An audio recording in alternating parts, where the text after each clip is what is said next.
Jackson's now sells Rosa, and so I'm trying to decide what tubes I need because I have only full pans except for 2 tubes.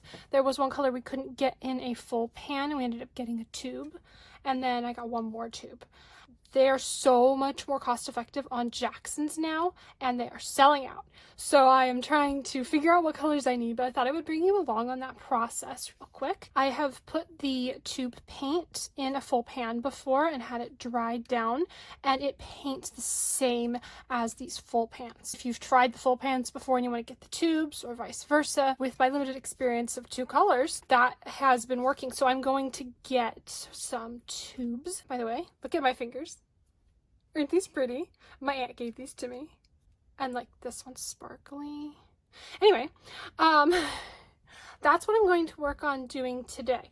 I have a cool and a warm of each of them, except this one, there's no primary or cool kind of a yellow.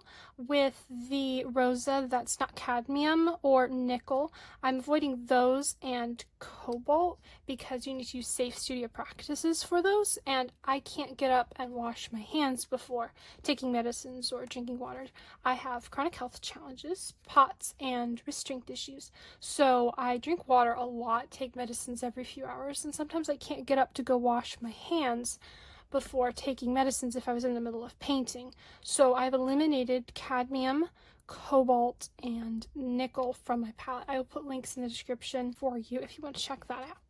I absolutely love Rosa because they are like my favorite, the Sennelier professional paints, which are honey-based and pick up really well onto the brush, and they also have an intense color payoff like the core watercolors and whoosh in the water and do fun things in the water like the core watercolors do. Some of them will whoosh more than others. I've seen people do them in videos where you will see some colors don't whoosh as much as others, but they just like to take off in the water and do fun things.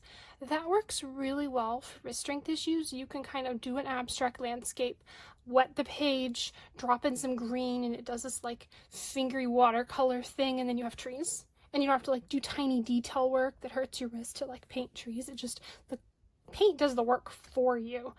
It's amazing. And it also is just very fun because you don't know what it's going to do. And the color payoff is really great. So you don't have the problem of like going back and picking up more and more and more color to try to get enough color on what you're doing, which requires more wrist action to pick up the color again and go back to the page and back and forth. And they pick up really well because they're honey-based, which makes them a lot like Sennelier. Sennelier was like my absolute favorite because they picked up so well. The professional ones. The Le Petit ones didn't have enough color payoff for me. They were really hard to use in comparison to the professional ones. These are also professional watercolors, but they are priced so well. They are amazing. I just love Rosa watercolors. Okay, so what colors am I going to use? I need a cool and a warm of these. If you really need like a lemon or a primary yellow, I would recommend getting the one paint from Core. That's the Hansa Yellow Light that comes in the 6 color set. That's the only set of Core that I have, but that's a really good primary color, and those take off in the water and pick up about the same, so you won't be like, oh, that one picks up different than all the others. It would work really well in a palette with a bunch of roses. And Pyro Red Light that comes is with the 6 color set of Core also would work well if you were wanting to replace like a cadmium in here. And ultramarine is a really good substitute for cobalt. So this is my yellow ochre. Technically, I'm considering that my cool yellow. As a landscape painter, I probably paint more with yellow ochre than I would with like a lemon anyway. And then this is my golden yellow. That's PY 110, and that's PY 143. PY 43 and PY 42. It's like the mixture of them together. I love that yellow ochre. So I need a tube of that, and I need a tube of that. This is English red, so this is going to be my red. This, I guess, considered the warm red. It's very like an earthy red that works really well for like mountains. Yes. And then this one is madder red. This one. I'm trying to finish filming before people get home. Then I can't like talk. There's noise. Then this is the olive from Rosa. So absolutely have to have that one. And then this, no, this isn't the one I wanted. That's green.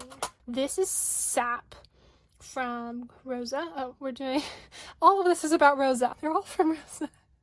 That's sap. So that's my cool and warm green. This will be the cool one. It's more like blue leaning, right? And then this one's more yellow leaning, so that's the warm one. And then I'm also going to add a black green. This is a really dark, intense green with black. And I really love having that in this palette because anything that is dark is going to work really well for wrist strength issues. You are not going to have to like figure out how to mix something dark, which just uses a lot more wrist action. You can take something like the green and mix some of the English red into it and get like a black kind of a color if you needed to. But I like to already have the dark color. That just really helps. So these are the colors that I've ended up choosing. I did the whole swatch out process of all of the different colors, kind of get an idea of, do I want to use this one or that one? How do they compare? Putting them on paper next to each other, seeing how they compare. And this is what I have ended up with. I have the few that you saw me swatch at the beginning there. And then I also have violet, which is my purple, which gets pretty dark. And then turquoise and ultramarine as my cool and warm blue. I like to do that instead of like a phthalo blue. I like the turquoise one. It's a little more greenish leaning. It's very fun. And then if you mix those two together, you get the kind of primary blue in the middle between ultramarine and turquoise. If you wanted a non-granulating ultramarine kind of color, then you would go with Indanthrene, so I ended up adding that one at the end. I was trying to just limit my color selection, but me and blue, I needed another blue. And then my greens are the black green you saw swatched out already, and also olive and sap. That makes a really good cool and warm blue. The sap would be the cool one, and the olive, as it has more yellow, is the warm one. The royal blue that I have, that I got to try out in my new little set you saw me swatch, that is also coming.